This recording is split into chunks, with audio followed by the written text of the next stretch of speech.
চাই সেটা হচ্ছে আমি একেবারে সরাসরি কথা বলা পছন্দ করি স্যার। আমি সরাসরি বলি। বিএনপি দলগতভাবে ৩২ নম্বরের ব্যাপারে কোনো স্টেটমেন্ট আসেনি। ৩২ নম্বর কি একটি দলের নাকি ৩২ নম্বর আমাদের সবার নাকি বিএনপি কোনো কারণে ভয় পায় স্যার? এই প্রশ্নগুলো আমার এখানে থেকে আপনি যেখান থেকে জিজ্ঞেস করছেন, যেখান থেকে দেখছেন আর আমি আমার কথাগুলো আপনি শুনেছেন। বিএনপি কেন ৩২ নম্বরের ব্যাপারে স্টেটমেন্ট করে নাই স্পেসিফিক্যালি ভাষা ধরনের কথা বলছে, এইসব আমরা পছন্দ করি না, এইসব সন্ত্রাস পছন্দ করি না, খুব ভাষা যেটা তারা করছে। কিন্তু দলগত হিসাবে এই দেশে আমি বিএনপি বলছি না, কোনো না কোনো দল থাকা উচিত ছিল, কোনো না কোনো মানুষ থাকা উচিত ছিল যে কোনো পরিবেশ এবং পরিস্থিতিতে বিবেকের কথাটা বলবেই। সংসপ্তকের ভূমিকায় না থাকলে একটা দেশে কিছু লোক, সেই দেশটা মৃত প্রায় বা মৃত দেশ। যে ২৬ জন বঙ্গবন্ধুর বাড়ির ব্যাপারে স্টেটমেন্ট করছে তাদের নামটা কিন্তু ইতিহাসে একদিন থেকে যাবে যে এই লোকজন প্রতিবাদ করছিল। আমি তাদেরকে ধন্যবাদও দিব না, তাদেরকে আমি ছোটও করব না। আমি আপনাকে বলি, আমি যেভাবে কথাটা বলছি আপনি শুনেছেন, আমি বলছি শেখ মুজিবের বাড়িটা পুড়ে দেওয়া উচিত, কারণ এই লোকটা এই আমাদের খুব সর্বনাশ করছে। আমরা যারা স্বাদের পাকিস্তান চাইতাম, এই লোকটাই ৬৬ সনে ৬ দফা দিয়া কইছে যে পাকিস্তানিরা আমাদেরকে শোষণ করে, পাঞ্জাবিরা আমাদেরকে লুট করে, আমার সম্পদ সোনার বাংলা শ্মশান হচ্ছে। এই লোকটাই আমাদের মুখে ভাষা দিল, তুমি কে আমি কে, বাঙালি বাঙালি, তোমার আমার ঠিকানা পদ্মা মেঘনা যমুনা, রক্ত সূর্য উঠেছে। আমি কথাগুলো বলছি বাড়ির ব্যাপারে, বীর বাঙালি জেগেছে। এইটা বলার কারণে মানুষ যে ডাকলো, যুদ্ধ হইলো, একটা বাংলাদেশ হয়ে গেল। তা না হলে আমরা পাকিস্তানে, কত সুন্দর পাকিস্তান ছিল, আমরা থাকতাম, আমাদের সুন্দরী বোনগুলারে পাকিস্তানি পাঞ্জাবি ছেলেরা বিয়ে করতো, আমাদের কত সুন্দর ভাগ্না ভাগ্নি হইতো। আদমজির কলকারখানা থাকতো, ইস্পাহানি দাওয়াত বাউনদের থাকতো, আমরা এটার কর্মচারী থাকতাম, অথবা তাদের দারোয়ান থাকতাম। আদমজির নাতির গাড়ি গেলে গুলশানের সামনে দাঁড়ায় রুলস রয়েস দেখে আমরা হাততালি দিতাম। শেখ মুজিবুর রহমান এই কামটা খুব খারাপ করছে দেশটারে এই দিকে নিয়ে। এটা আমি বলছি কথাটা, তার বাড়িটা। কিন্তু আপনাদেরকে বলি যেটা সবচেয়ে দুর্ভাগ্যজনক, কিশোরগঞ্জের মতো একটা জায়গাতে, যেটা আমার জেলা, সেইখানে জাতীয় ৪ নেতা, আমি নাইবা বললাম, জাতীয় ৪ নেতা সবাই জানে এরা কারা। এরা মুক্তিযুদ্ধের সময় ৪ জনই মন্ত্রী ছিলেন। সৈয়দ নজরুল ভারপ্রাপ্ত রাষ্ট্রপতি, মুজিবনগর সরকারের তাজউদ্দিন আহমদ বাংলাদেশের প্রথম প্রধানমন্ত্রী, মনসুর আলী কামরুজ্জামান, তাদের স্ট্যাচু ভাঙ্গিয়া ঘুরায় দিছে। আর সবচেয়ে দুর্ভাগ্যজনক হলো এর সঙ্গে সঙ্গে তারা ৭ জন যে বীর শ্রেষ্ঠ, তাদের স্কাল্পচার গুলো, ভাস্কর্য গুলো ভাঙ্গিয়া চুরমার করে দিচ্ছে। এই যে দুর্ভাগ্যজনক ঘটনা, তাইলে এই যে বলা হচ্ছে শেখ হাসিনার বক্তৃতার প্রতিবাদে অথবা বক্তৃতার প্রতিক্রিয়া এই দেশে তার বঙ্গবন্ধুর বাড়ি বা শেখ মুজিবের বাড়ি পড়ছে, এই কথাটা আসলে সত্য নয়, এটা হলো বাহানা। আসল কথাটা হলো এই বাহানাটাকে সম্বল করে মুক্তিযুদ্ধের সমস্ত চিহ্নকে দেশ থেকে উৎখাত করে দেওয়াই হলো তাদের আসল উদ্দেশ্য। এবং এই যে শুরু হয়েছে, এটা যে কবে শেষ হবে, এই যে কুপমন্ডু কথা, ধর্মের নামে এই যে অন্ধকারের দিকে জাতিকে নিয়ে যাওয়া, পৃথিবীর কোন মুসলিম দেশে, আমি বলছি মালয়েশিয়া থেকে ধরে ইন্দোনেশিয়া, পাকিস্তান থেকে ধরে তুরস্ক, মিশর, ইরান, ইরাক, এমনকি সৌদি আরব, মধ্যপ্রাচ্য, এমনকি সেন্ট্রাল এশিয়ার সমস্ত মুসলিম দেশ, উজবেকিস্তান, তাজিকিস্তান, সেখানে গেলে, উজবেকিস্তানে গেলে দেখা যায় সবচেয়ে উঁচু যে স্কাল্পচারটা সেটা হলো সম্রাট বাবরের, কারণ সে ওই দেশেরই সন্তান ছিল। সারা পৃথিবীতে মুসলিম দেশে ভাস্কর্য আছে, কেউ তো ভাঙে না। আমরা এত বড়ই মুসলমান হয়ে গেলাম যে ওই দেশ থেকেও বেশি আমরা সমস্ত ভাস্কর্য ভেঙে ফেলবো। মূর্তি আর ভাস্কর্যের ডিফারেন্স আমরা বুঝবো না। আমরা কেন এত কুপমণ্ডুক, অজ্ঞান, অধম কেন হইলাম, নরাধম কেন হইলাম, আমরা ভেঙে দিচ্ছি। শুধু তাই না, আমার সবচেয়ে খারাপ লাগছে কালকে মহিলা সমিতিতে যে নাটক হয়, গত ৭০ বছর পাকিস্তান আমল থেকে যে নাটক হয়, যেটা পৃথিবীতে কন্টেস্ট করে সারা পৃথিবীব্যাপী, বিশেষ করে ভারতবর্ষের শ্রেষ্ঠ নাটকগুলা যে মহিলা সমিতিতে হয়, কালকে একদল লোক গেছে মহিলা সমিতির সমস্ত নাটক বন্ধ করে দিছে। মহানগর নাট্য মঞ্চের সমস্ত নাটক তারা বন্ধ করে দিছে, তারা লালনের গান বন্ধ করে দিছে, তারা সিনেমা অভিনেত্রীদের অভিনয় বন্ধ করে দিছে। এগুলো আপনারা জানেন না দূরে থেকে, এবং এগুলো অলরেডি হয়ে গেছে। কেউ আর এখন গান গায় না বাংলাদেশে, কেউ আর এখন বাংলাদেশে গান গাইতে পারে না। নাই আরে নাই বাদাম তুইলা কোন দূরে যাও চইলা, ও কি গাড়িয়াল ভাই, এই গান আর কেউ গাইতে পারে না। এখন আর গান গাওয়ার কিছু নাই। এখন মেয়েদেরকে ফুটবল খেলতে দেওয়া হয় না। এই সরকার, ইউনূস সাহেবের সরকার মেয়েদের সাথে সবচেয়ে বড় বিশ্বাসঘাতকতা করছে। কারণ ইউনূস সরকারের আন্দোলনে, ইউনূস সাহেব ছিলেন না আন্দোলনে, ছাত্রদের আন্দোলনে এই ছেলেদেরকে আমি জিজ্ঞাসা করি, তোমরা তোমাদের মা বাবার কসম খায়া বলো তোমরা বেশি আন্দোলন করছো না ইউনিভার্সিটির মেয়েরা বেশি আন্দোলন? তোমাদের মা বাবার কসম দিলাম তোমাদেরকে, নাকি বিকারুন্নেসের মেয়েরা বেশি, নাকি ইডেনের মেয়েরা বেশি, নাকি রুকেয়া হলের মেয়েরা বেশি, নাকি তোমরা বেশি আন্দোলন করছো? মেয়েরা তো আমি দেখছি বলছে, পুলিশের সামনে গিয়ে দাঁড়ায় বলছে আমার ভাইকে নিতে পারবে না, আমার বুকের উপর দিয়ে ট্রাক চালায় দেও। পুলিশ বাধ্য হয়ে আন্দোলনকারীকে ছেড়ে চলে গেছে। বিশ্ববিদ্যালয়ের স্ট্যাচুর সামনে দাঁড়ায় বলছে আমি বাবাকে বলে এসেছি, বাবা আমি যদি মরে যাই আমার লাশটা তুমি নিও না, যে পর্যন্ত শেখ হাসিনার পতন না হয়। এই যে মেয়েরা, আমাদের সেই সবচেয়ে ভালো যে স্কুল বিকারুন্নেসা, সেই বিকারুন্নেসা 6 এর মেয়েরা রাস্তায় নেমে বলছে শেখ হাসিনার নামে বিরুদ্ধে স্লোগান দিছে। সেই মেয়েদেরকে অপমান করে এখন কি হচ্ছে? যে টিমটা হলো ভারতবর্ষের, ভারত উপমহাদেশের সবচেয়ে শ্রেষ্ঠ টিম, সেই টিমটাকে এখন ফুটবল খেলতে দেওয়া হচ্ছে না। আমার কথাটা বুঝবার চেষ্টা করবেন। জি, এখন কোথাও মেয়েরা কোথাও খেলাধুলা করতে পারে না। আপনি যদি অবাক হবেন, আজকে আমাকে বলছে, কে বলছে আমি বলবো না, কারণ আমি প্রতিদিন হাঁটতে যেতাম, এখন আর হাঁটতে যাই না। হাসিনার সময় মনে হইতো না, শেখ হাসিনার সময় আমি হাঁটতে গেলে আমার কোনো অসুবিধা, পার্কে সকালবেলা, কিন্তু আমি এখন 2 মাস যাবত পার্কে হাঁটতে যাই না। কেন যাই না এটা বলবো না আমি। সেই পার্কের একজন মেয়ে আমাকে বলছে, মেয়ে না, সে আমার বোনের মতো, সে আমাকে বলছে যে আমরা 2জন মেয়ে আমরা আলাপ করতেছিলাম, হাঁটতেছিলাম, তখন বুরকা গায়ে দিয়ে আরো 2জন আসলো, আর 2জন ছেলে এসে বললো যে এখানে হাঁটতে হইলে কিন্তু কালকে থেকে হিজাব করে আসবে। এই যে শুরু হয়েছে যে ফুটবল খেলতে দিবে না, নাটক করতে দিবে না, গান গাইতে দিবে না, লালন অনুষ্ঠান করতে দিবে না, এই যে শুরু হয়েছে, এই যে বিশ্বাসঘাতকতা ইউনূস সরকার করতেছে মেয়েদের সাথে, তার উত্তর কি বাংলাদেশের নারীরা দিবে না, আমাদের মায়েরা বোনেরা দিবে না? আমি তো মা বোনদের মধ্যে কোনো ডিফারেন্স করি না। আমার যে মা নেকাব পরে, হেজাব পরে, সেও আমার মা, সে আমার বোন, সে আমার মেয়ে। আবার যে চুল খুলে সুন্দর করে আশ্রয়ে গিয়ে ফুটবল খেলে, সেও আমার মা এবং বোন। আবার যে বিশ্ববিদ্যালয়ে পরে বোরকা পরে, সেও আমার বোন মা। আবার যে বোরকা পরে না, সেও আমার বোন মা। এই যে নারীদেরকে এই দিকে আফগানিস্তানের দিকে ঠেলে দেওয়া হচ্ছে।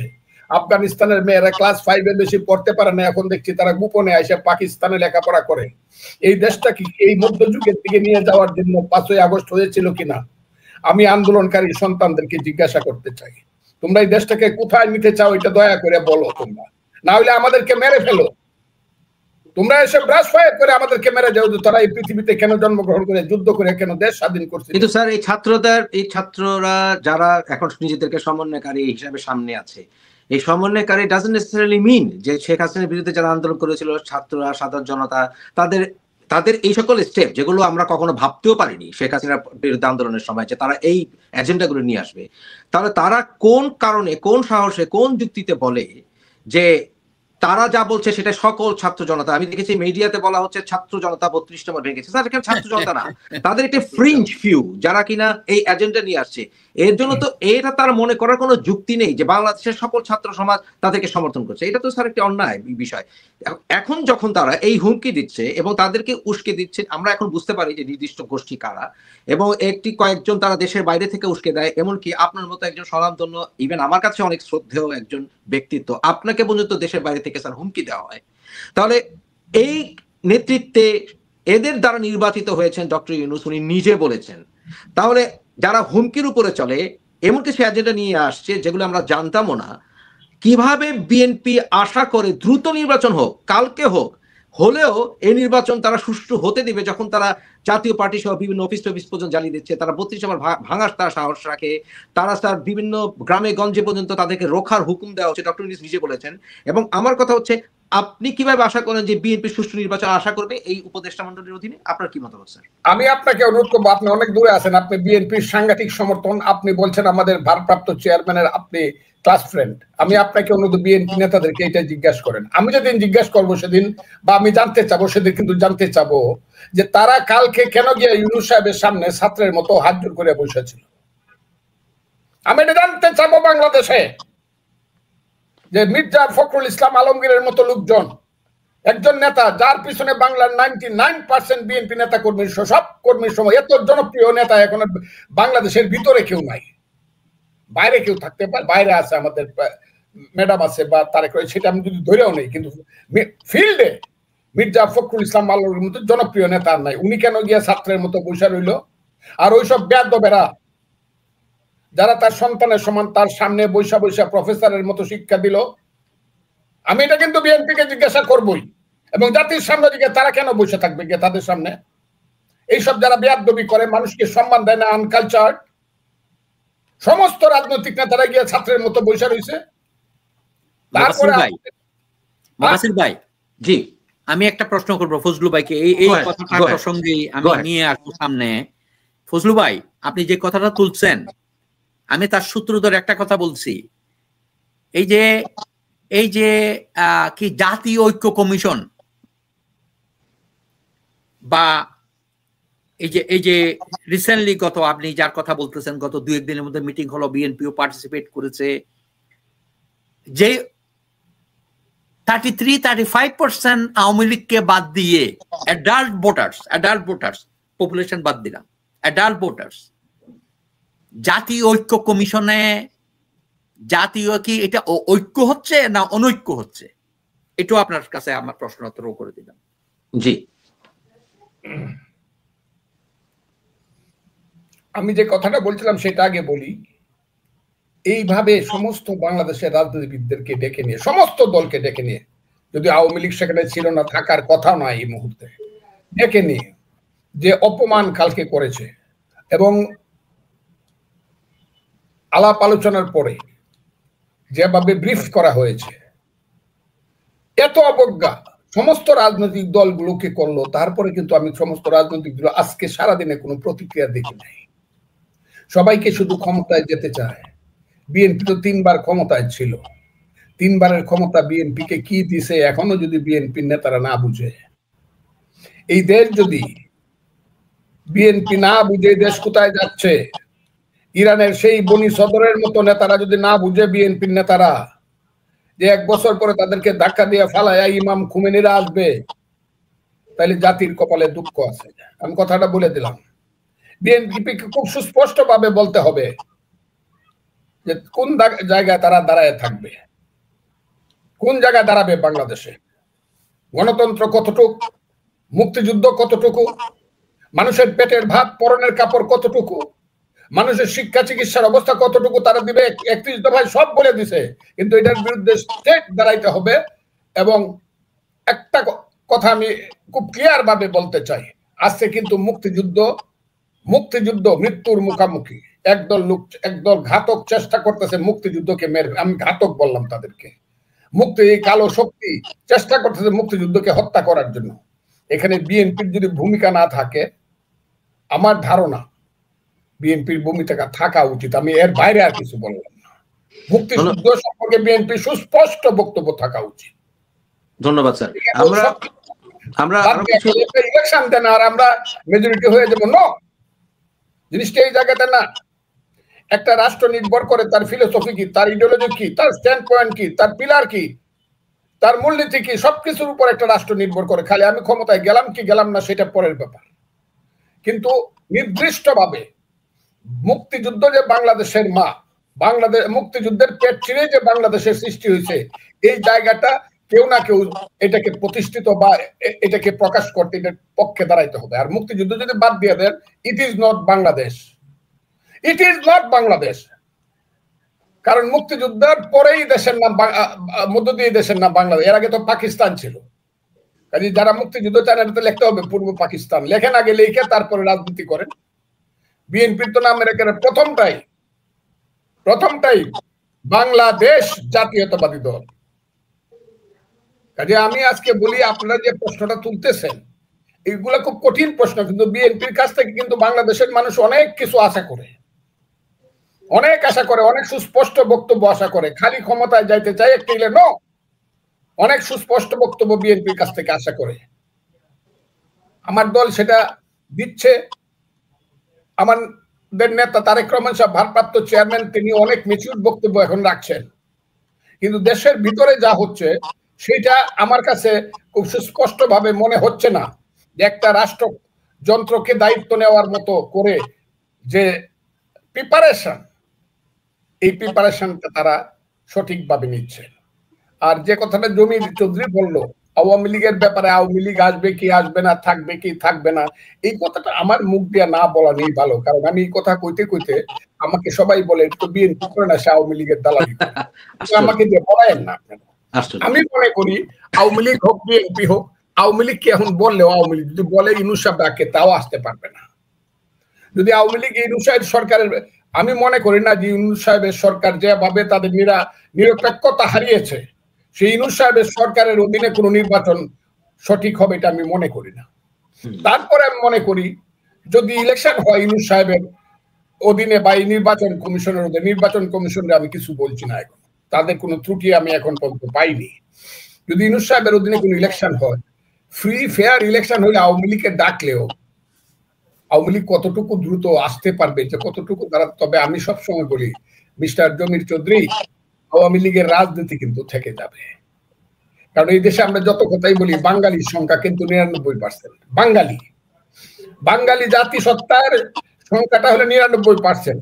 আমরা বাংলাদেশি করছি, আমরা রাষ্ট্রীয় জাতিসত্তার অন্যদেরকে আমরা অ্যাকোমোডেট করার জন্য, কিন্তু বাঙালি জাতিসত্তার লোক 99%। যতদিন বাঙালি থাকবে আওয়ামী লীগের রাজনীতিটা থেকে যাবে। ধন্যবাদ স্যার আপনাকে। আমি একটা যে কথাটা 1 মিনিট না হলে ভুল হবে। আর যতদিন এই দেশে কিন্তু 92% মুসলিম, জি, যেহেতু 92% মুসলিমের দেশ, জামাত থাকুক আর না থাকুক, এইখানে ধর্মের নাম, ইসলাম ধর্মের নামে রাজনীতি থেকে এটা বেটিকে বাদ দেওয়া যাবে না। আমি বলছি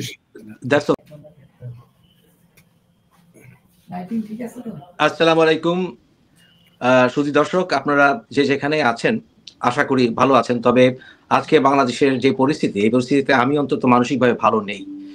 তবে আজকে আমি খুব আনন্দিত অনুভব করছি অন্তত এই মুহূর্তটির জন্য। আমার দুজন অত্যন্ত প্রিয় ব্যক্তিত্ব এখানে আছেন আমাদের সাথে। আপনারা সবাই অলরেডি তাকে চেনেন, সেটা হচ্ছেন প্রফেসর ডক্টর জমির চৌধুরী। উনি বহু বছর অধ্যাপনা করেছেন আমেরিকাতে। উনি আমার জন্য একজন মেন্টরও বটে।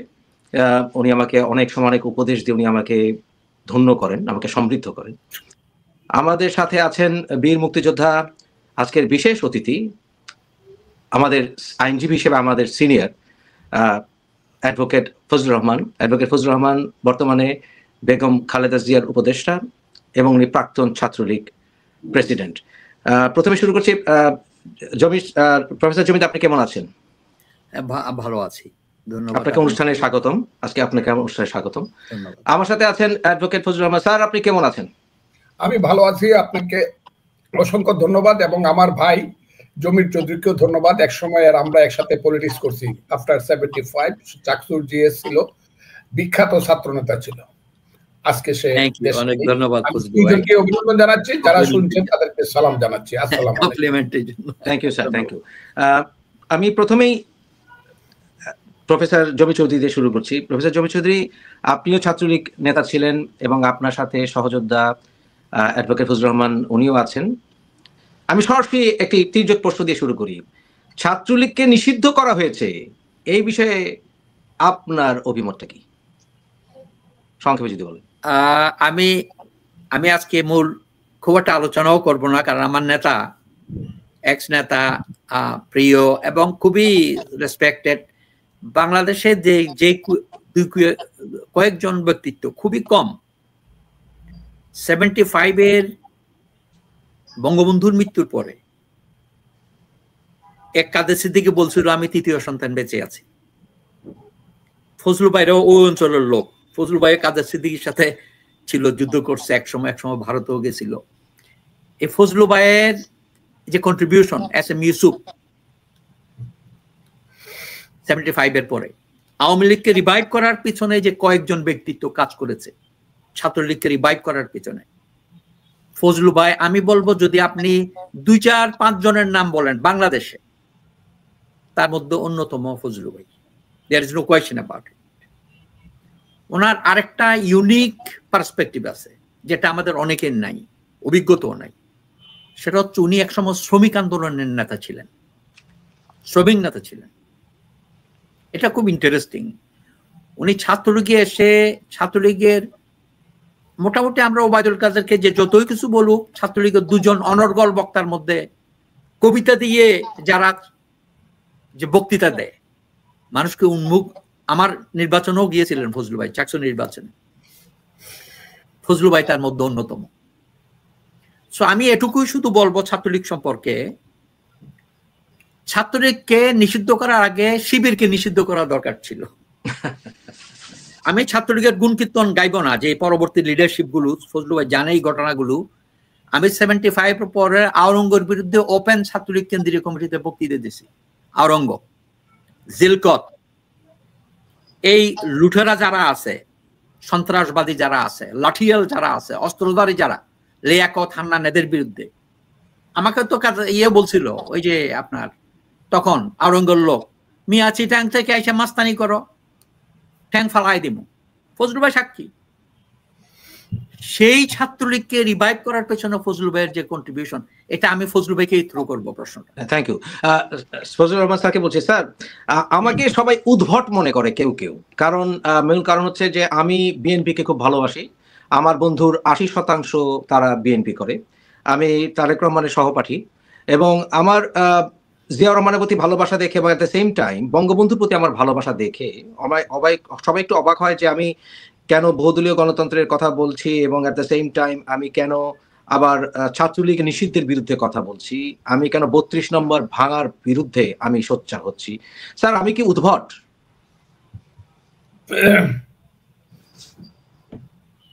আপনার এই প্রশ্নটা অত্যন্ত জটিল। প্রশ্নটার উত্তর আমাকে দিতেই হবে, কারণ আপনি এই প্রথম আমাকে আপনাকে কোনোভাবেই আজকে আমি বিমুখ করব না। আমি উদ্ভট বলা ঠিক হবে না, সত্য সবসময়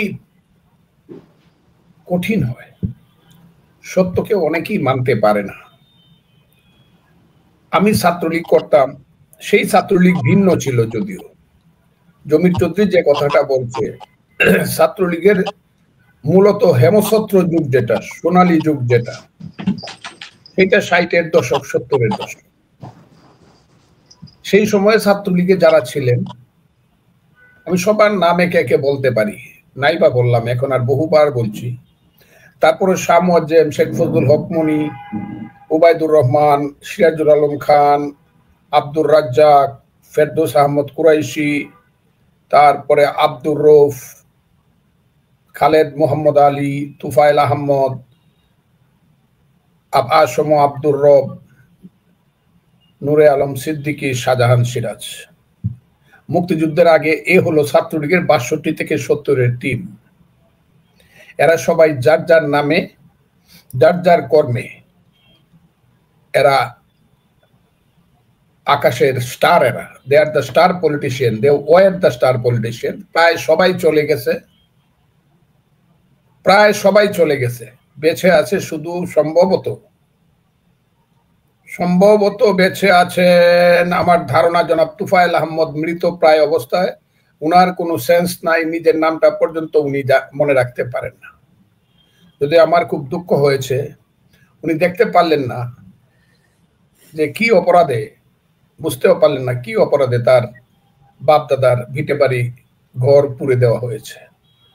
আমি খুব কষ্ট পেয়েছি, উনি বুঝতেই পারেন না।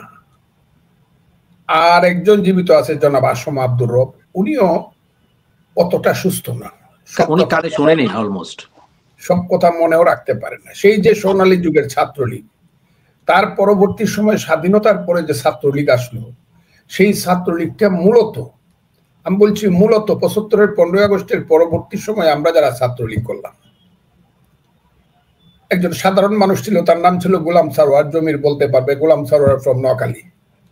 কি জীবন দিয়ে যে ছাত্রলীগ করে রেখে গেছে। উনি আমার ভারপ্রাপ্ত প্রেসিডেন্ট ছিলাম, আমি জেনারেল সেক্রেটারি ছিলাম, ফজলুর রহমান, কমো জাহাঙ্গীর, হাবিবুর রহমান খান, এইসব শাহনওয়াজ জামান, আজাদেরাম, এরা যে কি ছাত্রলীগ করে গেছে এটা কল্পনার বাইরে। তারপরের ছাত্রলীগটা বোধহয় বেস্ট ছাত্রলীগ আফটার লিবারেশন, এটা হলো ফজলুর জন্য।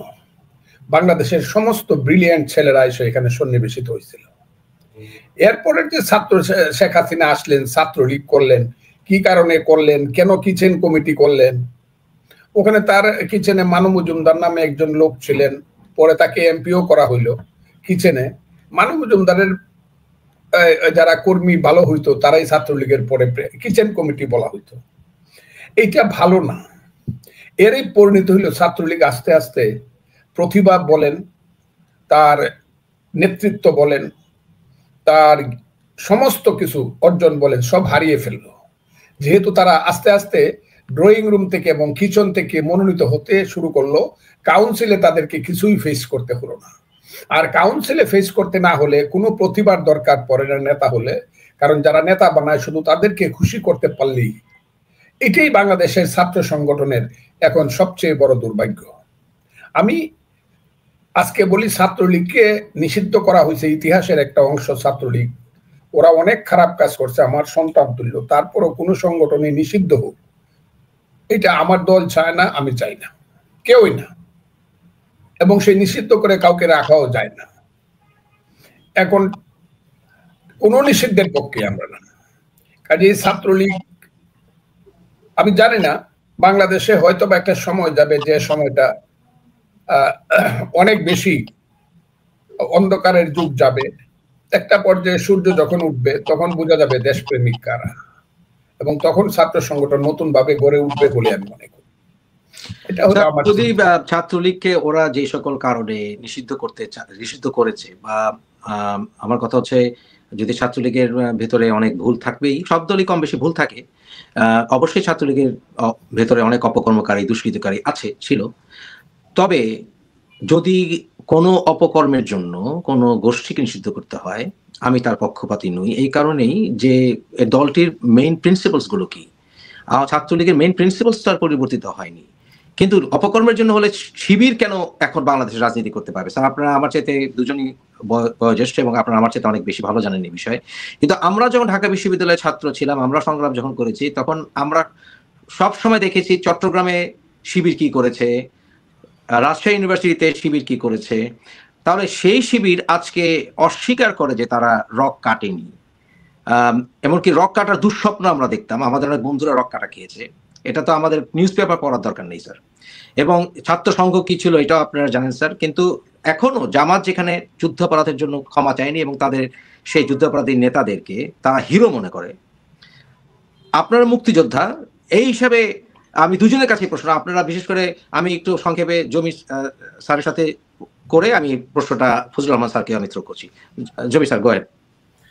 না, আমি শুধু এটুকুই বলবো, ফজলুল ভাই যে কথা বলছে কথাটা ঠিক। মানে ব্যান করে, নিষিদ্ধ করে কাউকে থামায় রাখা যায় না। পাকিস্তান আমলেও তো আওয়ামী লীগকে, মুসলিম লীগকে বা বিভিন্ন ছাত্র সংঘ অনেক সময় নিষিদ্ধ করা হয়েছিল। সো এটা ঠিক না। ছাত্রলীগকে যে কথাটা আপনি বললেন যে একটা দলকে নিষিদ্ধ, দলের, হ্যাঁ, আমি যখন বললাম আমি আওরঙ্গজেবের বিরুদ্ধে কথা বলেছিলাম মিটিং এ ঘন্টার উপরে, আমি তো পার্টির বিরুদ্ধে কথা বলিনি, আমি পার্টিকে শুদ্ধ করার জন্য কথা বলেছিলাম। পার্টিতে কিছু রাউডি এলিমেন্ট শিবিরের মধ্যে, আমি একই কথা বলবো, শিবিরের মধ্যে সবাই যে খারাপ কিন্তু তা না। শিবিরের মধ্যে কিছু ভালো পোলাপান আছে, লেখাপড়া জানা পোলাপান আছে, সৎ, ভালো, চরিত্রবান, মানে ইয়ে না, সন্ত্রাসী না, আছে। এটা অস্বীকার করার, কিন্তু তাদের আইডিওলজি না, আমি কথাটা কি বললাম, আইডিওলজির দিক থেকে আপনি সে আইডিওলজি পছন্দ নাও করতে পারেন। আমি কিন্তু ব্যানের পক্ষে না, ইভেন শিবিরকেও না। কেন জানেন? ব্যান করবে সাধারণ মানুষ, ছাত্র সংসদ ইলেকশন হবে, সেখানে ইলেক্টেড ছাত্ররা যাকে পছন্দ করে তারা ইলেক্টেড হবে, তারা শিবিরকে পছন্দ না করলে ইলেক্টেড হবে না। আপনার ব্যাপারটা খেয়াল করেন। সো ইভেন শিবিরকেও আমি ব্যান করার পক্ষে না। কোনো পার্টিকে ব্যান করার পক্ষে না। এই এখন ওরা চিৎকার করতেছে সমন্বয়কারীরা, প্রসঙ্গটা এসেই গেল, আপনি যেহেতু কথাটা তুলেছেন ফজলু ভাই এই সম্পর্কে ডিটেল। আওয়ামী লীগকে ব্যান করতে হবে, আওয়ামী লীগকে পলিটিক্স করা দেওয়া যাবে না, মিটিং করতে দেওয়া যাবে না, মিছিল করতে দেওয়া যাবে না। খেয়াল করেন আমাদের প্রধান উপদেষ্টার প্রেস সেক্রেটারি কয়েকদিন আগে ওপেন কনফারেন্সে বললেন আওয়ামী লীগের যারা লিফলেট বিতরণ করে তাদেরকে অ্যারেস্ট করতে হবে। মনে আছে সাংবাদিক সম্মেলনে এখনো কথাগুলো, অ্যারেস্ট করতে হবে। আমি সাথে সাথে বাংলাদেশের একজন টপ লয়ারকে কল দিলাম, পার্টির লয়ার না, উনি পার্টির লয়ার না, বাংলাদেশের 2-4-5 জনের মধ্যে একজন লয়ার, না বলতেছি না। ভাই আল্লাহর ওয়াস্তে একটা কাজ করবেন। কি আমি বললাম যে একটা কেস করতে পারেন এই তার স্টেটমেন্ট বিরুদ্ধে। গভর্নমেন্ট তো কোনো আইন করে নাই, গভর্নমেন্টের ইনস্ট্রাকশন নাই, ক্যাবিনেট মিটিং এ ডিসিশন হয় নাই, প্রধান উপদেষ্টা ইনস্ট্রাকশন দেয় নাই যে আওয়ামী লীগ লিফলেট বিতরণ করতে পারবে না। এটা মত প্রকাশের স্বাধীনতার বিরুদ্ধে। বলে যে ভাই কেস করার তো প্রশ্নই ওঠে না। আগে তো আওয়ামী লীগ কেস করা যাইতো, এখন কেসও করা যায় না। আমি সংক্ষেপে এতটুকু শেষ করা, ফজলু ভাই নিজেই অ্যাডভোকেট। স্যার আপনি ওনার মন্তব্যের সাথে একটু সম্পূরক অ্যাড করতে, কিন্তু আমি যেটা মনে করি ইসলাম আমাদের নিজস্ব একটি ইসলামকে আমরা অ্যাডজাস্ট করে নিয়েছি আমাদের কালচারের সাথে, যেটা আমরা আমাদের বাবা দাদা তারা অ্যাডজাস্ট করে নিয়েছেন। তারাও গান গাইতেন, আমরা আজানের সময় মাদেরকে দেখতাম মাথায় ঘুমটা দিতে। কিন্তু আমার প্রশ্ন হচ্ছে যে স্যার আপনারা যদি বঙ্গবন্ধুর সহযোদ্ধা হন, আপনারা যদি সাহাবা প্রজন্ম হন, আমরা হচ্ছে তাবেইন প্রজন্ম, এবং বর্তমানে স্যার আমি এদেরকে বলি তাবেইন প্রজন্ম। তাবেইন প্রজন্মের ভিতরে যারা কিনা পথভ্রষ্ট হয়ে গেছে, সেটা খুব দুঃখজনক। তবে যেই জিনিসটি আমার অত্যন্ত কনসার্নের কারণ হয়ে দাঁড়িয়েছে, বিশেষ করে একজন আইনের ছাত্র হিসাবে, সেটা হচ্ছে আমরা দেখেছি 32 নম্বর, আর 32 নম্বর আমি একটু ফিরে যেতে চাচ্ছি। 32 নম্বরে সেখানে সেনাবাহিনী গিয়েছিল, আইন প্রয়োগকারী সংস্থা সেখানে ছিল, কিন্তু সেখানে তারা কোন রকম অ্যাকশনে যায়নি। বাংলাদেশকে সেনাবাহিনীকে রাখা হয়েছে বহিঃশত্রু থেকে রক্ষা করার জন্য, এবং প্রয়োজনে আমরা দেখেছি বাংলাদেশ সেনাবাহিনীকে বাংলাদেশ অভ্যন্তরে সিকিউরিটি রক্ষার জন্য কাজে লাগানো হচ্ছে। যেই সেনাবাহিনী ট্যাঙ্ক রক্ষার জন্য রাখা হয়, বিদেশি ট্যাঙ্ক, যেই সেনাবাহিনী বিদেশি এয়ারক্রাফটকে থেকে বাংলাদেশের মানুষকে রক্ষা করার জন্য রাখা হয়, বিদেশি ওয়েল ট্রেইনড এবং অত্যাধুনিক অস্ত্রধারী বিদেশি সেনাবাহিনী থেকে বাংলাদেশকে রক্ষা করার জন্য যেই সেনাবাহিনীকে রাখা হয়, সেই সেনাবাহিনী যখন আমাদের স্বাধীনতা, সার্বভৌমত্বের এবং বাঙালিত্বের পরিচয়ের যে ভূমি, যে বাড়ি, সেখানে শুধু বঙ্গবন্ধুর বাড়ি না, সেটা আমাদের বাড়ি, সবার বাড়ি আমি মনে করি, সেটা আমার ফিলসফি। এবং সেইখানে সেটা ভাঙা হচ্ছে এবং সেনাবাহিনী কোনো পদক্ষেপ নিচ্ছে না। এটাকে স্যার আমি অপারগ বলি না, আমি মনে করি আনউইলিং। এবং আনউইলিং এর কারণে, অনিচ্ছার কারণে এই সরকারের পলিসি কি এটা স্পষ্ট হয়ে গেছে, এবং আমি এটাকে মনে করি রাষ্ট্র মদতপুষ্ট সন্ত্রাস। এখন আমার কাছে, আপনাদের দুজনের কাছে আমার প্রশ্ন, বিশেষ করে আমি প্রথমে প্রফেসর জমির দিয়ে আমি শুরু করতে চাই। প্রফেসর জমির, আপনার কাছে আমার প্রশ্ন, এদের হাতে দায়িত্ব দেওয়া হয়েছে বাংলাদেশের নির্বাচনের, আমরা কি হবে স্যার বললেন, ফজলুল রহমান স্যার বললেন যে উনি এখনো ওনাদের কোনো ত্রুটি খুঁজে পাননি, কিন্তু আমি যা দেখেছি যে এদের ভিতরে অনেকেই আছেন যারা কিনা এখন পর্যন্ত এই যে পদক্ষেপ 32 নম্বর ভাঙা শুধু নয়, জায়গায় জায়গায় হত্যাকাণ্ড হচ্ছে, ঘর বাড়ি পুড়িয়ে দেওয়া হচ্ছে, যেটা সত্য, সংখ্যালঘুর উপরে অনেক জায়গায় আক্রমণ হয়েছে, এটা সত্য, আবার অনেক সময় প্রোপাগান্ডাও হয়েছে, এটাও সত্য। কিন্তু আমার কথা হচ্ছে এদেরকে আমরা কখনো স্বাধীনতার 71-এর চেতনায় কোনো ভাবে উদ্বুদ্ধ হতে দেখিনি, কেমন কিছু আমি প্রমাণ পাইনি এখন পর্যন্ত। এবং ডক্টর ইউনূস যারা এই সকল কাজ করছে তাদেরকে কোন রকম কন্ডেমনেশন জানায়নি। তাহলে আপনি কি মনে করেন প্রফেসর জমির যে আন্তর্জাতিক মহলেও বাংলাদেশের সমালোচনা শুরু হয়েছে, ভারতের বাংলাদেশের বর্ডারে উস্কানি দেওয়া হচ্ছে দেশের বাইরে থেকে, এবং বুলডোজার কর্মসূচি চালানো হচ্ছে, এবং বুলডোজার কর্মসূচির কাছে মনে হয় বর্তমান সরকার একেবারেই অপারগ না, শুধু আনউইলিং। দেশের বর্ডারে নিয়ে গিয়ে ভারতের সাথে আমাদের ভিতরে একটা উস্কানিমূলক সম্পর্ক, এবং তারা ভারত দখল করে ফেলবে, কলকাতা দখল করে ফেলবে, 7 সিস্টার দখল করে ফেলবে। আওয়ামী লীগকে বলছে ফ্যাসিস্ট, কিন্তু আওয়ামী লীগ তো সাম্রাজ্যবাদে কখনোই বিশ্বাস করেনি, আমাদের বাংলা অধিকারের কথা বলেছে। যেমন বাংলাদেশি জাতীয়তাবাদের কথা বলেছে শহীদ রাষ্ট্রপতি জিয়াউর রহমান এর দল। তাহলে এরকে যে বারবার ফ্যাসিস্ট বলা হচ্ছে আওয়ামী লীগকে, তাহলে কি জমির স্যার কি ফ্যাসিস্ট? মুক্তিযোদ্ধা যখন উনি করেছেন, উনি কি ফ্যাসিস্ট বাহিনীর পক্ষে, ফ্যাসিস্ট দলের পক্ষে মুক্তিযুদ্ধ করেছেন? জমির স্যার আপনি যদি স্টার্ট করেন প্লিজ। আমি সংক্ষেপে বলবো, কারণ আমার ফজলু ভাই সবচেয়ে ইম্পর্টেন্ট, তোমার বক্তৃতা অনেকদিন পর ওনার সাথে সামনাসামনি দেখা, সত্যিকার অর্থে এই ওনার কথা শুনি প্রচুর। হাওবার আমি getting back to the point, আপনি যে প্রশ্ন করেছেন, 32 নম্বর শুধু ভাঙে নাই, সময় আসছে জিয়াউর রহমান সাহেব যেখানে শায়িত আছে সেটাও থাকবে কিনা আমার সন্দেহ আছে। আপনারা দেখে নিন, এই যে ফজলু ভাই যে কথা বললো, ফুলের দোকান টাঙ্গাইলে দেখলাম, ফুলের দোকান 18 বছর ধরে ফুলের ব্যবসা করে, ফুলের দোকান বন্ধ, ভাঙচুর করে বন্ধ করে দিয়েছে। Mob justice. শিক্ষকরা কোথায়? শিক্ষকদের মান সম্মান কোথায়? বিশ্ববিদ্যালয় বলেন, প্রাইমারি স্কুল বলেন, হাই স্কুল বলেন, আমরা টিচারদেরকে পায়ে ধরে সালাম করি, এখনো পারলে সালাম করি। সেটা হলো বাংলাদেশ সংস্কৃতি, বাঙালির সংস্কৃতি, বাংলাদেশের ছাত্রদের সংস্কৃতি। এখনো আমেরিকায়, ইভেন আমেরিকায় আমাদের টিচারদের সাথে আমরা বসি না। বাংলাদেশে আমরা কি দেখছি এখন? আমি প্রসঙ্গটা এনে নির্বাচনের ব্যাপারে বলি। ভদ্রলোক যিনি এখন নির্বাচন কমিশনের চেয়ারম্যান, কমিশনার, মূল ব্যক্তি নাসির ভাই, খুব ভদ্রলোক, ভালো লোক, সৎ লোক, there is no question about it. তার সম্পর্কে দুর্নীতির কেউ কোনো সরকারে থাকাকালীন সময়ে সচিব ছিল, এই ছিল, বিভিন্ন সংগঠনে বিভিন্নভাবে জড়িত ছিল, আমার সাথে ব্যক্তিগতভাবে সম্পর্কিত, চিনিও না। সৎ লোক, ভালো ফ্যামিলি ছেলে, কিন্তু উনি কতটুকু কন্ট্রোল করতে পারবেন? এই যে কথাটা কোত্থেকে আসতেছে, বিএনপি কিন্তু খুব ইন্টারেস্টিং একটা ব্যাপার এখানে আছে। মির্জা ফখরুল রিয়েল পলিটিশিয়ান, আমি বলবো বাংলাদেশে real politician. He is a very shrewd guy, he knows what's going on, কারণ সে ব্যুরোক্রেসিতেও ছিল, এই কারণে তার এই স্কিলটা আছে। সে যা স্থানীয় সরকার ইলেকশন আগে না দেওয়ার জন্য কেন বলছে, বড় ব্যাপারটা থিংক অ্যাবাউট ইট। এটা কিন্তু বুদ্ধির খেলা। তার অর্থটা কি? এটা অনেকে বলবে যে সিম্পল কথাবার্তা বলে, no, not political statement, he is an strategist. আমি ডোন্ট টেক ইট আদারওয়াইজ। আমি সামনে আসি ঠিকই, ফজলু ভাই জানে I was one of them. স্ট্র্যাটেজির মধ্যে চিটগাং ইউনিভার্সিটিতে কোনোদিন ছাত্রলীগ ক্ষমতায় আসতে পারতো না। ছাত্রলীগ তো অফিসিয়ালি ডিফিট খেয়েছে, আমার প্যানেলটাই। সো আপনাকে স্ট্র্যাটেজি টেকনিক নিতে হবে। এই মির্জা ফখরুল হলো তাই। I respect him very much for reasons. কারণ স্থানীয় ইলেকশন দিয়ে এই সমন্বয়কারীরা, এই ছাত্ররা, স্বরাষ্ট্র মন্ত্রণালয় কে আছে আপনাকে দেখতে হবে।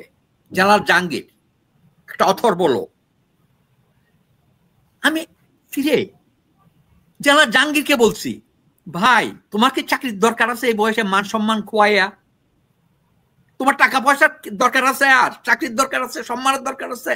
Leave the job, human being এসে বাইচে থাকো। এই সম্মানটাও হারাইছো তুমি। মন্ত্রী হইতে হবে, গাড়ি চালাইতে হবে, হোয়াট ইজ ইট?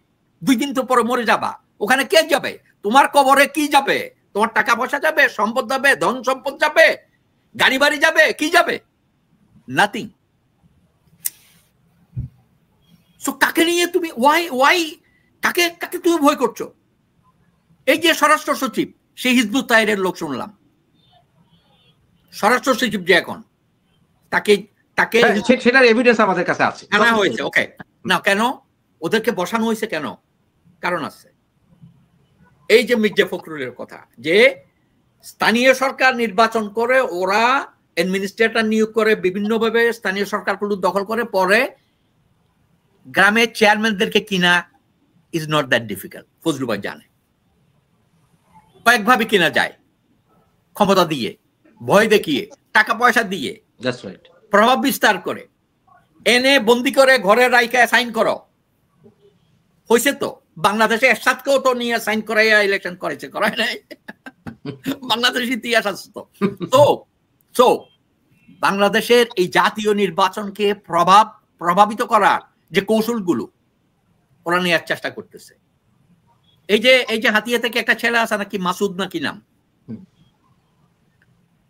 মাসুদ ছাত্র, এলাকায় গেছে 19টা তরুণ, কে বানাইলো? টাকা দিল 86টা 19টা, ভুল কইতেছেন। 86টা, আমার ভুল হয়ে গেল। ওকে, নাও এই কি এই যে আরেকটা উপদেষ্টা আছে কি, সজীব কি নাম, তার বাপ নাকি এখন কনসালটেন্সি করে। চিটগাং ইউনিভার্সিটির এক ছাত্র আছে ফাইন আর্টসের এক ফার্স্ট ইয়ারে না সেকেন্ড ইয়ারে, সমন্বয়ক রাফি, তার অ্যাকাউন্টে 32 কোটি টাকা পাওয়া, 32 কোটি। আমি কথাটা, টাকা ওরা জমাচ্ছে, টাকা কালেক্ট করতেছে, দিস ইজ দ্য রিজন। আমার প্রশ্নটা ছিল বর্তমান সরকার কি উল্টো নিজেরাই ফ্যাসিস্ট কিনা? তারা বারবার আওয়ামী লীগকে ফ্যাসিস্ট বলে। ইউনূস স্যারের নেতৃত্বে ডক্টর ইউনূস, এই 2 দিন আগের ঘটনা, এই ঐক্য সম্মেলন বা সংস্কার সম্মেলনে আমার বন্ধুরাও আছে কয়েকজন ওখানে সংস্কার কমিটির প্রধান হিসেবে, উনি বলতেছে দুর্নীতি। ইউনূস সরকারকে আমি চ্যালেঞ্জ করি, আপনি কন্ট্রোল করেন না আপনাকে কন্ট্রোল করে ওরা? আপনার কথা শুনে বলে মনে হয় না, যদি শুনতো এই সমস্ত আকাম কুকাম করতো না। 1 2 নম্বর, আপনি যদি কন্ট্রোল করেন সরকারকে, আপনার হিসাব দিয়েছেন, আপনি সম্পত্তির হিসাব দেন নাই, আপনার অ্যাডভাইজাররা দিয়েছে, কেউ দেয় নাই, সিনিয়র সচিবরা বা গভর্নমেন্টের কর্মচারীরা দিয়েছে, দেয় নাই, তো আপনার কথা কে শুনলো? কেউ শুনে না। No one listens to you, your instruction. এবং কি হলো?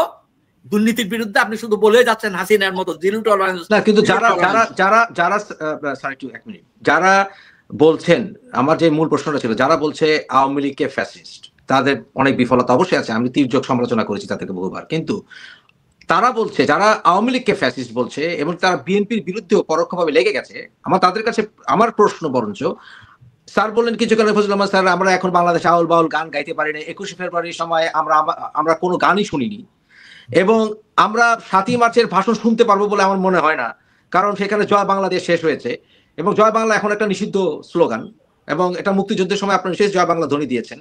তাহলে আমরা বাঙালি সংস্কৃতি খুন করতে দেখছি, যারা খুন করছে এবং ইসলামের অপব্যাখ্যা করে তারা মাজার ভাঙছে, আমার পুরো সবাই ওনাদের মাজার আছে, তাহলে আমার কথা হচ্ছে তারা তো উল্টা ফ্যাসিস্ট আচরণ করছে।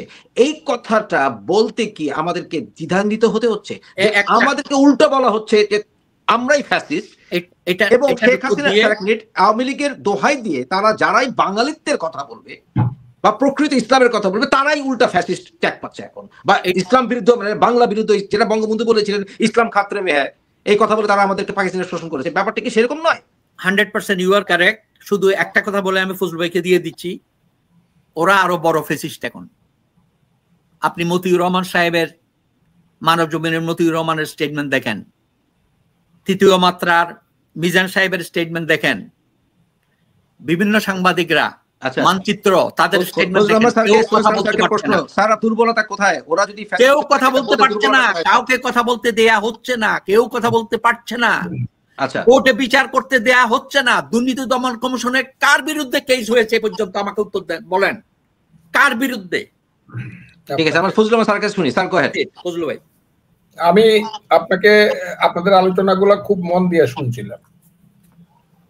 আমি একটা জায়গাতে বলছিলাম যে 5ই আগস্টের সঙ্গে এখন ইউনূস সাহেব সহ সবাই, এই সরকার এবং তাদের পিছনে যে একটা কালো শক্তি আছে, অন্ধকারের শক্তিরা সবই বিশ্বাসঘাতকতা করেছে।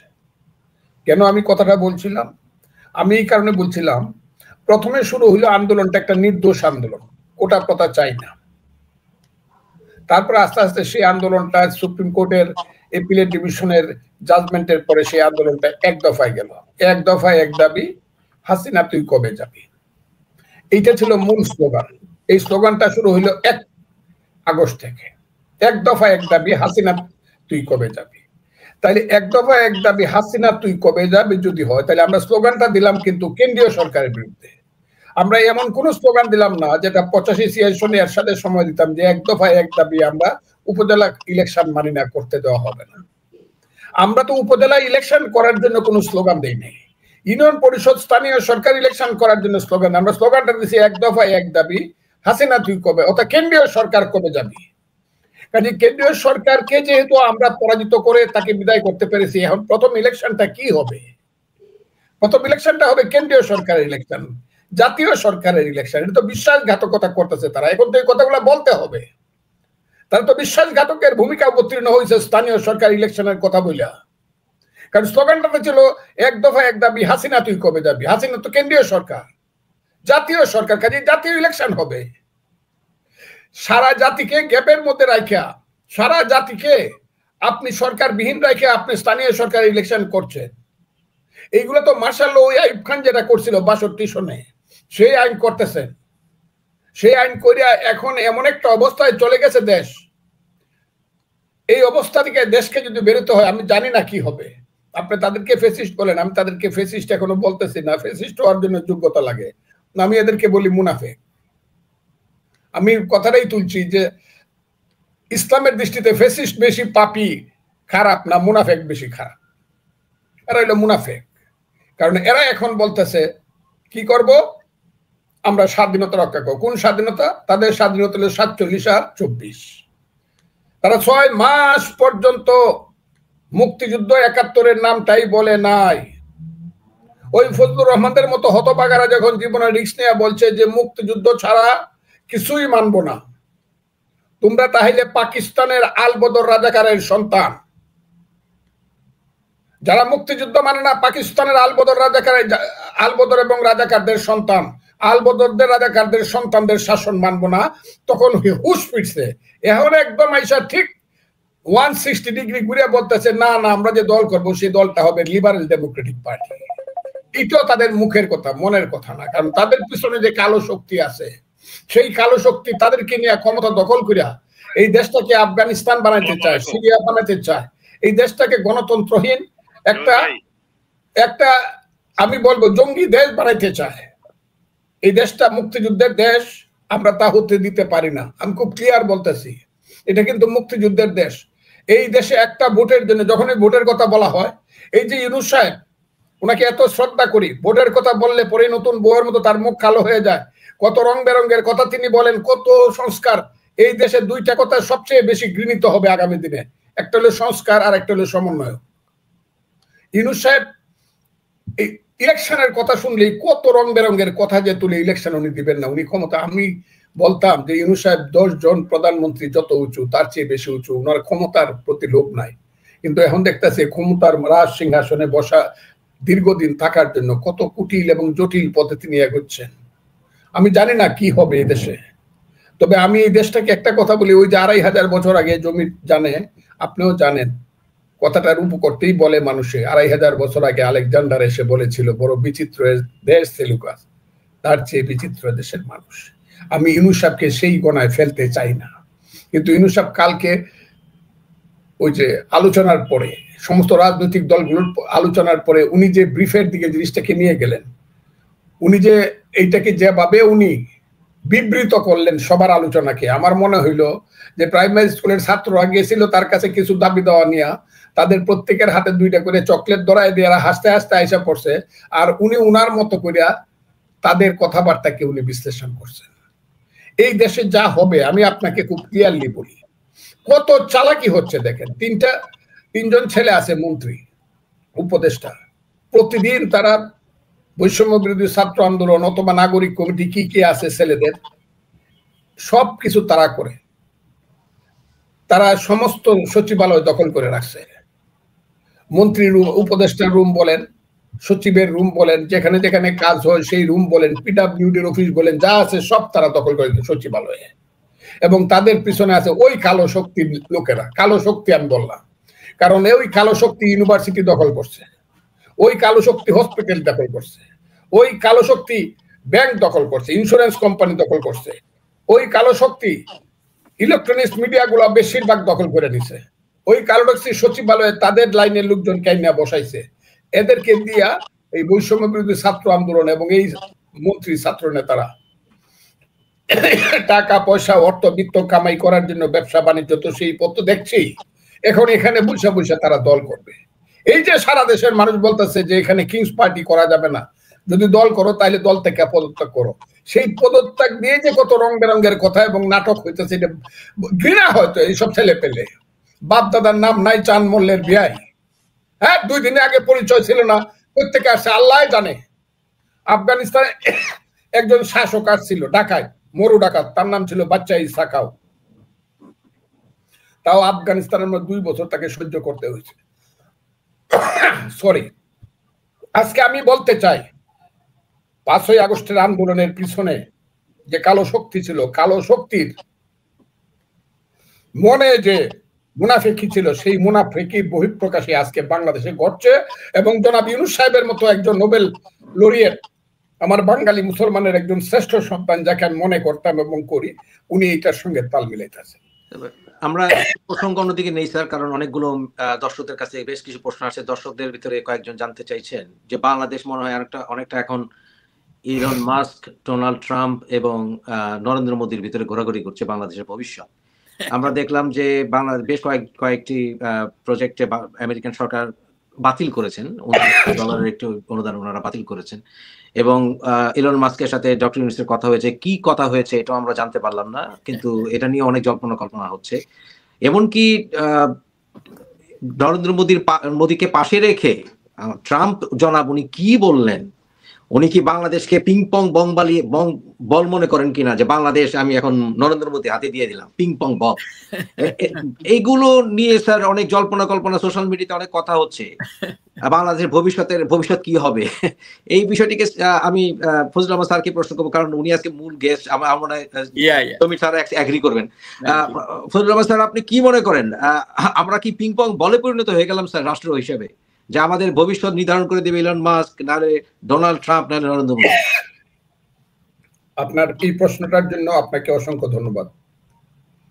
এটা খুব, কি বলবো, আমি এই দেশটা যুদ্ধ করে আমরা বানাইছি, আমাদের পূর্বপুরুষরা বানাইছে, সেখানে আমি একজন 23 বছরের যুবক ছিলাম।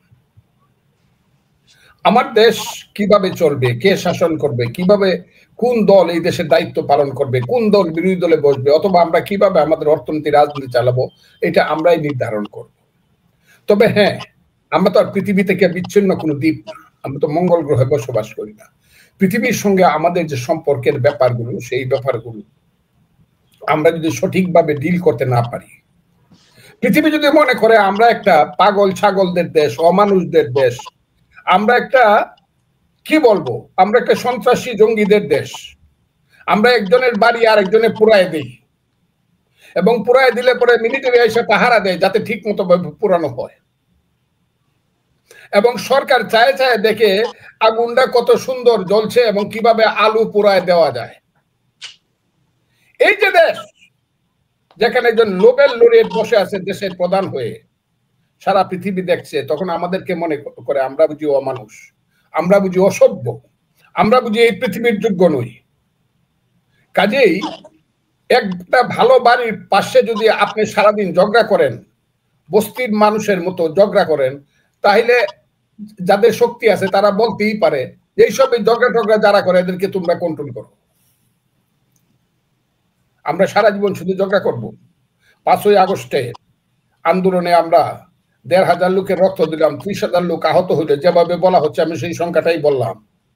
আমরা এত রক্তের সাগর সৃষ্টি করলাম, হাসিনার মতো ফেসিস্টই বললাম আমি, বলে তাকে তাড়ায় দিলাম, either you die or you fly, করে তাড়ায় দিলাম। আমরা এখন কি করছি? মানুষ দেখছে না যারা কিছুতেই মানুষ না, এরা আসলেই মানুষ না।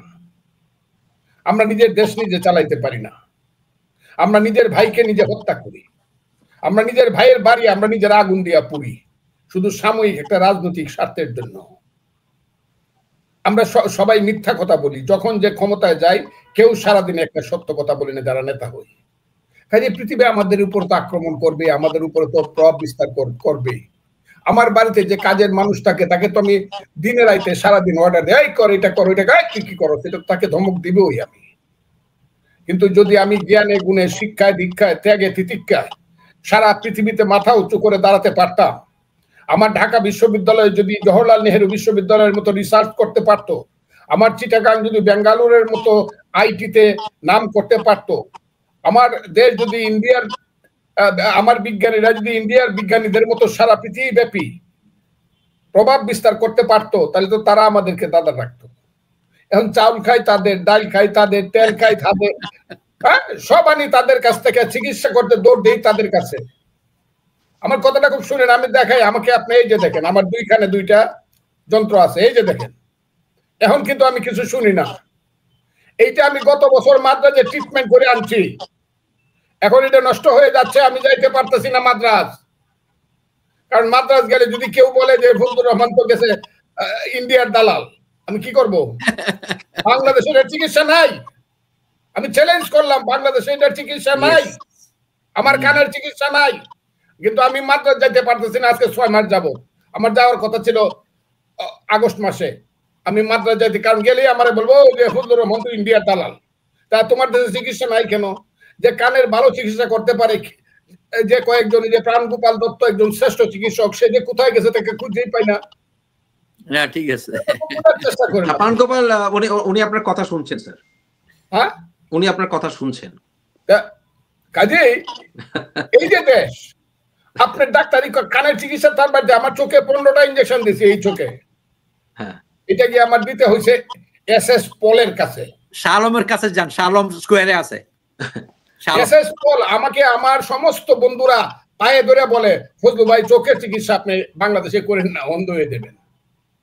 তা আমরা চোখের চিকিৎসা করতে পারি না, কানের চিকিৎসা করতে পারি না, লেখাপড়া করলে মারামারি করি, আমরা ব্যবসা নাই, বাণিজ্য নাই, চুরি চুট্টামি করি, আমাদেরকে মানুষ কেন এত সম্মান করবে? তা আমরা তো একজন মানুষকে আনছিলাম সম্মান করার জন্য, যিনি এত উঁচু, জনাব ইউনূস সাহেব, যিনি সারা পৃথিবীতে শ্রেষ্ঠ মানুষদের একজন। উনি কি দেখাইতেছেন? উনি কি দেখাইতেছেন? এদেশে কোন সরকার আছে, আইন আছে, আদালত আছে, সুপ্রিম কোর্ট আছে, হাইকোর্ট আছে? আমি তো সুপ্রিম কোর্টের সিনিয়র অ্যাডভোকেট, কিচ্ছু নাই। স্যার আপনি একটা প্রসঙ্গে আমি একটু কথা বলি sir, if you allow me. যে আপনি বলেছেন যে আইন আদালতের বিষয়টা, এবং এর আগে প্রফেসর জমিরও আমার কথা হচ্ছে যে আমি যেটা শিখে বড় হয়েছি একজন আইনের ছাত্র হিসেবে, যে আমি ফেয়ার ট্রায়াল নিশ্চিত করব, রাইট টু ফেয়ার ট্রায়াল, এবং সেটা পাওয়ার যে কারো অধিকার আছে, আমার চরম শত্রুর অধিকার আছে। কারণ সুষ্ঠু বিচার না হলে এরপরে যেই রায় হয় এটা নিয়ে ভবিষ্যৎ প্রজন্ম প্রশ্ন তুলবে। এর জন্য একটা মূল কারণ, শেখ হাসিনা সরকার আমলে যারা অন্যায় করেছেন বা করেননি, এটা সুষ্ঠু বিচার হওয়া প্রয়োজন, অবশ্যই ভবিষ্যৎ প্রজন্মের জন্য প্রয়োজন। কিন্তু বর্তমান যেটা স্যার ট্রাইব্যুনাল গঠন করা হয়েছে, আমার প্রশ্ন হচ্ছে সেখানে তো আমরা দেখতে পাচ্ছি স্পষ্ট সেখানে রাজনীতিক ব্যক্তিত্ব আছে, রাজনীতির পরিচয় নিয়ে আছে, যারা স্বাধীনতায় বিশ্বাস করে না এমন লোককে স্যার, বা যারা যুদ্ধাপরাধীদের ডিফেন্ড করেছে সেই লোক পর্যন্ত এখন চিফ প্রসিকিউটর দায়িত্ব পালন করছে। এবং সত্যি কথা বলতে গেলে বিএনপির সমর্থক একজন আছে যে আমার খুবই ক্লোজ, সে এখন ওখানে বিচারপতি, আমাদের বিচারপতি। আমার কথা হচ্ছে এই পরিস্থিতিতে সুষ্ঠু বিচার কিভাবে হবে, এবং সুষ্ঠু বিচার এর জন্য নিজেকে আত্মসমর্পণ করবে কেউ, এটা কি আশা করা যায়? যেখানে পেটানো হচ্ছে কোর্টে গেলে, ধরে নিয়ে গেলে, এই সকল পরিস্থিতি বিবেচনা করে স্যার সুষ্ঠু বিচার কিভাবে আসবে, এবং সরকার কিভাবে আশা করে যে এসে হাজির হবে যে আমাকে সুষ্ঠু বিচার দাও, আমি সুষ্ঠু বিচার পাবো? কারণ অন্যায় করলে বিদেশে যেমন আমি এটা লাইফের রিস্ক নিয়ে, জীবনের রিস্ক নিয়ে, এখন থেকে যেদিন থেকে কোর্টটা সৃষ্টি হয়েছে, এই আন্তর্জাতিক অপরাধ দমন ট্রাইব্যুনাল, এইবার আমি প্রথম এটা বিরোধিতা করছি। যে কোর্টে যুদ্ধ অপরাধীদের বিচার হয়েছে, সেই কোর্টে যে সরকার পরাজিত হয়েছে, সে যেই হোক, তার বিচার হইতে পারে না। আমি প্রথম বাংলাদেশে কইছি, শুনে রাখেন একটু। 2, যিনি ওই সময় যাদের পক্ষে ডিফেন্সে ছিলেন, যুদ্ধ অপরাধী যারা ছিল তাদের পক্ষে, মানে যুদ্ধ অভিযোগে যারা তাদের পক্ষে ছিলেন, তিনি আজকে প্রসিকিউটর হয়ে বসছেন। আমি খুব সাংঘাতিক ভাবে বলছি, উনার যদি কোন ধরনের মোরাল কারেজ থাকে, উনার পদত্যাগ করা উচিত, উনার হওয়াই উচিত। উনি বলতো যে না, আমি তো ওনাদের পক্ষে ছিলাম, এইভাবে কাজে আমি এটাতে যাব না, কিন্তু উনি গেছেন। এবং উনি থাকলে পরে কোনো কারণে আশা করা যায় না যে রাগ অনুরাগ অথবা বিরাগের বশবর্তী না হইয়া বিচারটা হইয়া যাইবে, এটা আমি মনে করি। কারণ উনি প্রসিকিউটর, আমার কথাটা খুব বোঝার চেষ্টা করেন। উনার মনে সবসময় থাকবে আমি যাদের পক্ষে ছিলাম তাদের অনেকেরই ফাঁসি হয়েছে। এই কথাটা উনি তো মানুষ, উনি বলতে পারবেন না। কাজে উনার মরাল যদি সেই রকম থাকে, উনার উচিত হইল বলা যে না রে ভাই, আমার দিচ্ছেন, আমি খুব সম্মানিত হয়েছি, কিন্তু আমি এই জায়গাতে যাব। আমি, সে ভালো মানুষ, তার সাথে আমার সম্পর্ক ভালো, আমার ছোট ভাইয়ের মতো, আমি তাকে দোষ দিই না, কিন্তু উনার এই জায়গাতে যাওয়া ঠিক হয় নাই। কাজে এই বিচারটা কেমন হবে, এটার একটা প্রশ্নবোধক চিহ্ন থেকেই যাবে। কথাটা বুঝছেন? আমি একটা প্রশ্ন অ্যাড করব। জি জি, গো অ্যাহেড।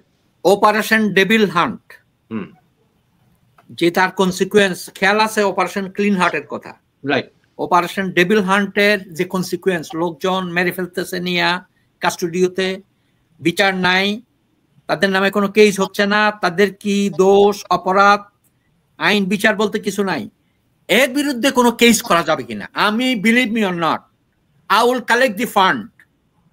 কত শত কোটি টাকা, হাজার কোটি লাগবে বলেন, আমি বাংলাদেশের লয়ারদেরকে ইন্টারন্যাশনাল আমি বিচার করাবো। আমি তোমাকে বলি একটা কথা, আমার ভাইকেও বলি, শুনে। আমি একটা কথা বলছিলাম এই কারণে যে আমাকে কত থ্রেট শুনতে হয়েছে, আপনি মনে করছেন আপনি এইভাবেই বেঁচে যাবেন কেন? শুনেন, আমি কিন্তু কোর্ট থেকে যখন আমি সবাই দেখে সারা দিন আমি ব্যস্ত থাকি, জুনিয়রদের কেস আমি কিন্তু করে দিই, আমি ব্যস্ত, নিজের কেস তো করি। আমি আসতেছি লোনের মধ্যে জাস্টিস সাহেবদের যে পাহারা দেয় যে পুলিশরা, সেই পুলিশ এসে একদিন দৌড়ায় আমার ধরছে, ধরে আমার হাঁটুর মাঝে ধরছে এইভাবে। স্যার, আপনারা দেখলেই মনে হয় আপনি বুঝই দেশের মানুষ, যাও আমাকে যা কোয়ার বড় করে কোয়ার কইছে। আমি কেন রে ভাই কান্দো কেন? সেই চিৎকার করে কাঁদতেছিল, সে একজন SI, সাব ইন্সপেক্টর পুলিশ। কেন কাঁদতেছেন কেন আপনি? বললো, স্যার আপনারা তো আইন করেন, আমরা তো মানুষ না, আমরা তো হলাম পুলিশ, আমাদের মা ও নাই, বাপ ও নাই, আমাদের মা বাপের কোনো সন্তানও নাই। আমার একটা ছোট ভাই ছিল, সে SI।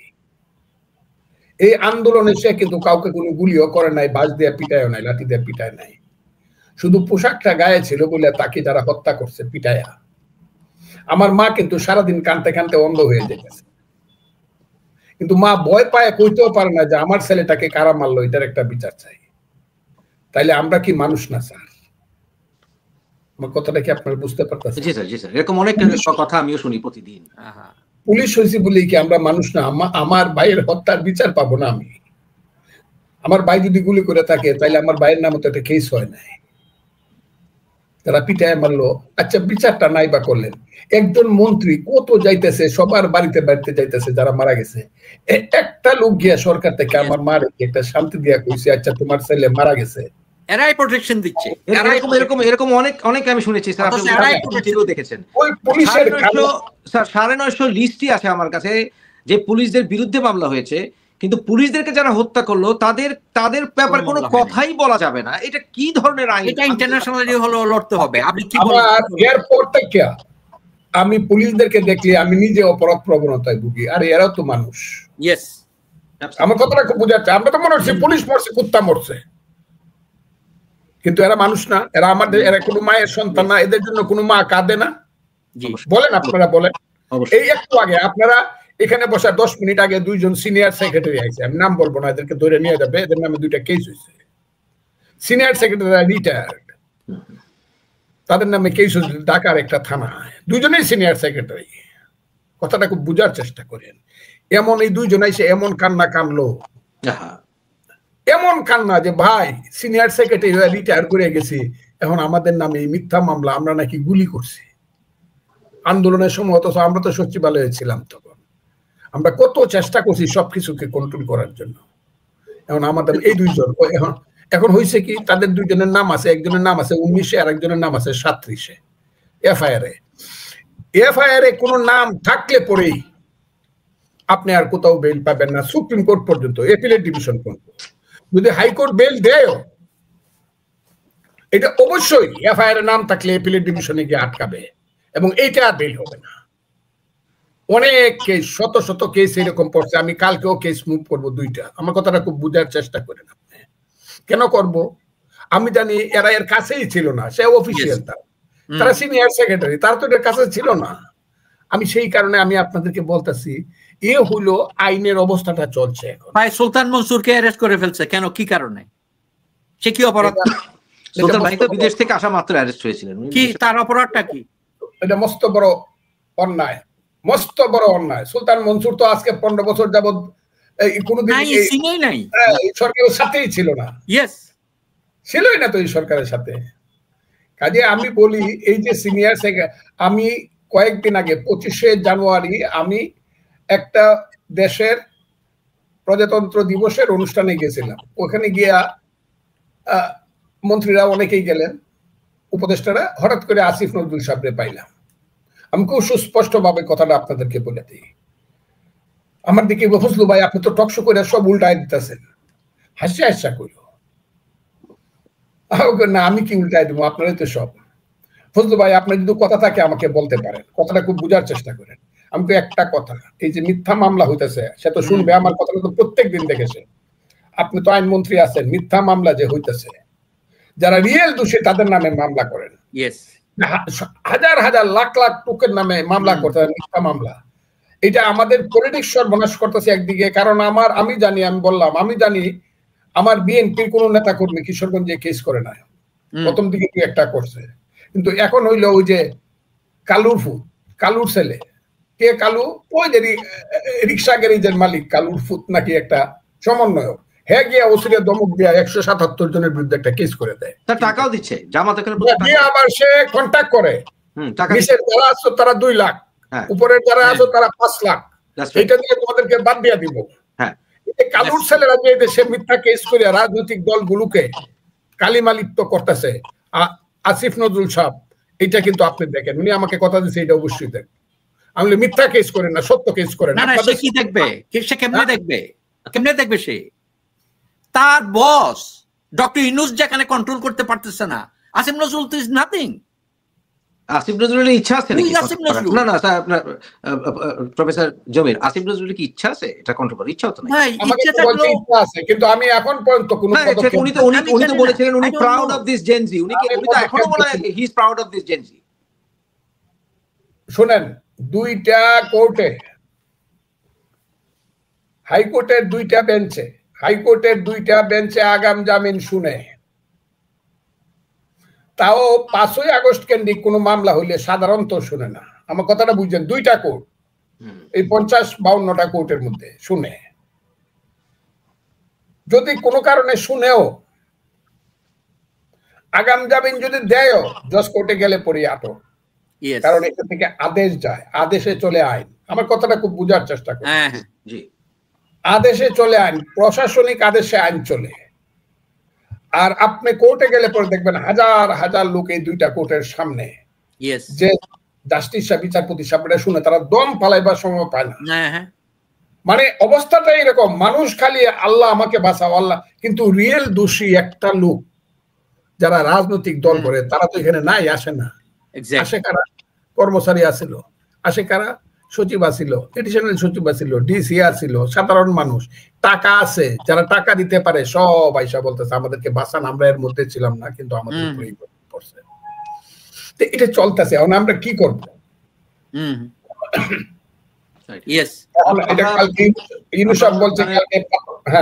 আমার অনুষ্ঠানের প্রায় শেষ পর্যায়ে চলে আসছে, আমাদের সময় শেষ পর্যায়ে। আমি প্রফেসর জমির চৌধুরী, আপনার যদি কোনো শেষ বক্তব্য থাকে আমরা শুনতে চাচ্ছি। ভাই, শেষ বক্তব্য বলে কিছু নাই। যত ইস্যু একটার পরে প্রতিদিন, প্রতি মুহূর্তে, প্রতি ঘন্টায় নতুন ইস্যু সৃষ্টি হচ্ছে। এই যে সংস্কার কমিশন, ঐক্য কমিশন নিয়ে কথা আসলো, ঐক্য কাকে দিয়ে? আমার প্রশ্ন ডক্টর ইউনূসকে, আপনি যদি শুনে থাকেন, ঐক্য কাকে দিয়ে? 35% দেশের অ্যাডাল্ট ভোটারকে বাদ দিয়ে আপনি ঐক্য কেন? ঠিক আছে, আওয়ামী লীগ নাই মাঠে, আপনি বলতে পারতেন আওয়ামী লীগের কেউ থাকলে আসো, প্রতিনিধিত্ব করো, ওয়েলকাম, সাহস আছে বলা?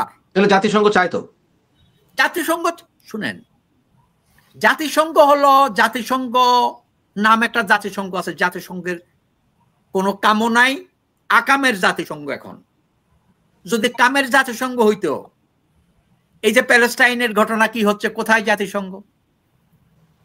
আপনি বলেন কোথায় জাতিসংঘ? কি করতে পারলো জাতিসংঘ? বাংলাদেশের জাতিসংঘ কি করতে পারলো? আওয়ামী লীগ যখন ক্ষমতায় ছিল তখন জাতিসংঘ কি করতে পারছে? আওয়ামী লীগকে দমন করতে পারছে? আওয়ামী লীগকে কারেক্ট করতে পারছে? আওয়ামী লীগকে দিয়ে ইলেকশন করাইতে পারছে? চাইছিল তো, চেষ্টা করছিল।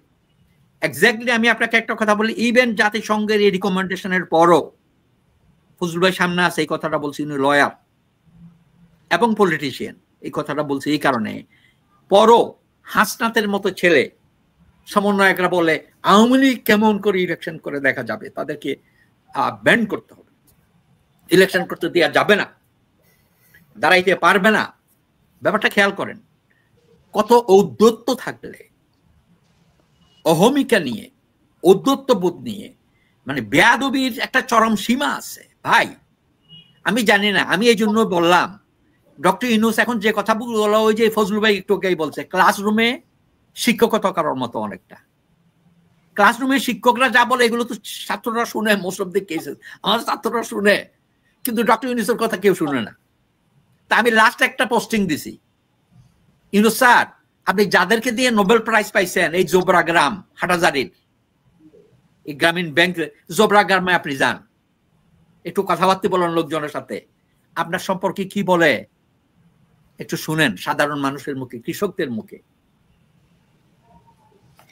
মুখে, রিক্সাওয়ালাদের মুখে, যারা এখন চলতে পারে না, রাইস কিনতে পারে না, লুন কিনতে পারে না, তরি তরকারি কিনতে, মাছ কিনতে পারে না, মাংস কিনতে, তারা, আপনি সাধারণ মানুষের কথা শুনেন।